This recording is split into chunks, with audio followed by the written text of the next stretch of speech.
જય જગન્નાથ મિત્રો. દર વર્ષે અષાઢી બીજના પવિત્ર દિવસે દેશ વિદેશમાં ભગવાન જગન્નાથની ભવ્ય રથયાત્રા નીકળે છે. ચાહે એ ઓડિશાના જગન્નાથપુરીની રથયાત્રા હોય કે આપણા પોતાના શહેરના મંદિરેથી નીકળતી રથયાત્રા હોય, લાખો કરોડો શ્રદ્ધાળુઓ પ્રભુના રથનું દોરડું ખેંચવા માટે અને એક ઝલક મેળવવા માટે તરસતા હોય છે. પણ મિત્રો, શું તમે ક્યારેય વિચાર્યું છે કે આ રથયાત્રાની શરૂઆત કેમ થઈ? શા માટે ભગવાન વર્ષમાં એક જ વાર પોતાના ગર્ભગૃહમાંથી બહાર આવીને પ્રજાને દર્શન આપવા નગરમાં નીકળે છે? અને સૌથી મોટું રહસ્ય, જગન્નાથ મંદિરમાં બિરાજમાન ભગવાનની મૂર્તિઓના હાથ પગ અધૂરા કેમ છે? તો ચાલો મિત્રો, આજે આપણે આ તમામ પૌરાણિક રહસ્યો અને રથયાત્રા પાછળ રહેલી અદ્ભુત કથા વિશે જાણીએ. વાર્તાની શરૂઆત થાય છે દ્વારકા નગરીથી. એકવાર ભગવાન શ્રી કૃષ્ણના લાડકા બહેન સુભદ્રાજીએ પોતાના ભાઈઓ બલરામજી અને શ્રી કૃષ્ણની સામે એક ઈચ્છા વ્યક્ત કરી. એમણે કહ્યું, ભાઈ, મારે આખી દ્વારિકા નગરી જોવી છે અને મામાના ઘરે જવું છે. પોતાની વહાલી બહેનની આ ઈચ્છા પૂરી કરવા માટે ભગવાન શ્રી કૃષ્ણ અને મોટા ભાઈ બલરામે એક વિશાળ અને સુંદર રથ તૈયાર કરાવ્યો. એ રથમાં બહેન સુભદ્રાજીને વચ્ચે બેસાડ્યા અને બંને ભાઈઓ આજુબાજુમાં બેસીને નગર ભ્રમણ કરવા માટે નીકળ્યા.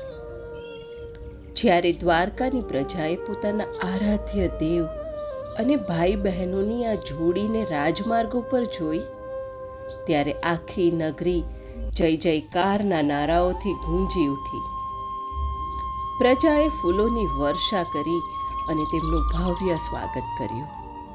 બસ આ જ પવિત્ર ઘટનાની યાદમાં દર વર્ષે અષાઢી બીજના દિવસે પ્રભુ પોતાના ભાઈ અને બહેન સાથે રથમાં બેસીને પ્રજાના સુખ દુઃખ જાણવા માટે નગરચર્યાએ નીકળે છે.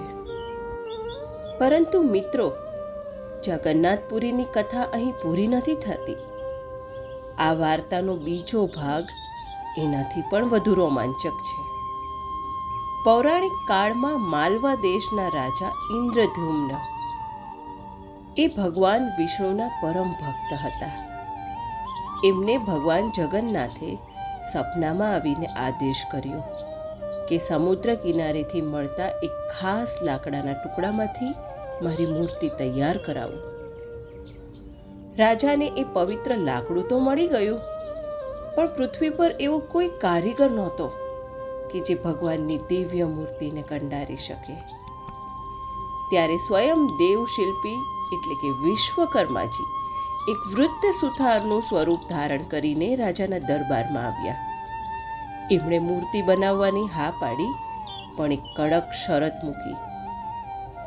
રાજન, હું 21 દિવસ સુધી એક બંધ કમરામાં એકલો મૂર્તિ બનાવીશ. ત્યાં સુધી આ ઓરડાનો દરવાજો બહારથી બંધ રહેશે. આ 21 દિવસ દરમિયાન જો કોઈ આ ઓરડાનો દરવાજો ખોલશે તો હું મારું કામ અધૂરું મૂકી ને ગાયબ થઈ જઈશ. રાજાએ આ વૃદ્ધ સુથારની શરત માની લીધી.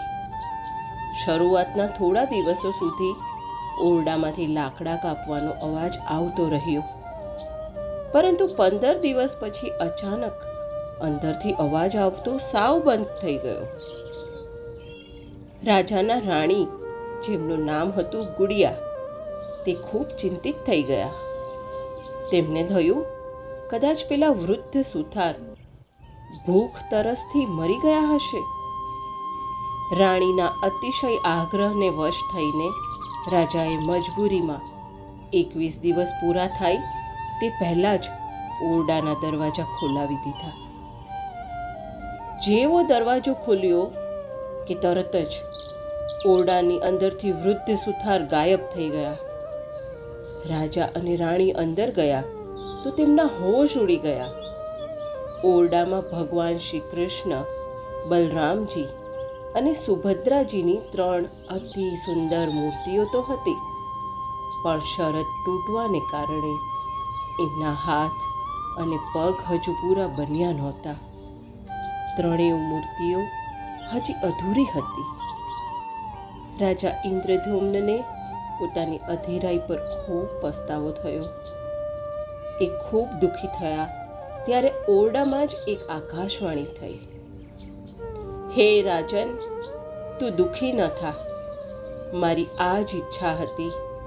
હું આ કલયુગમાં અધૂરા સ્વરૂપે જ પૃથ્વી પર બિરાજમાન થવા માંગુ છું, જેથી મનુષ્ય સમજી શકે કે બાહ્ય સ્વરૂપ ગમે તેવું હોય, ભક્તિ અંદરના આત્માથી થાય છે. બસ ત્યારથી આજ દિન સુધી જગન્નાથપુરીમાં એ જ અધૂરા હાથવાળી મૂર્તિઓની પૂજા થાય છે. રથયાત્રા દરમિયાન આ 3 મૂર્તિઓને રથમાં બેસાડીને એમના માસીના ઘરે એટલે કે ગુડિયા મંદિર લઈ જવાય છે, જે રાણી ગુડિયાના નામ પરથી બનેલું છે. તો મિત્રો, આ હતી વિશ્વ પ્રસિદ્ધ જગન્નાથ રથયાત્રાની પૌરાણિક વાર્તા.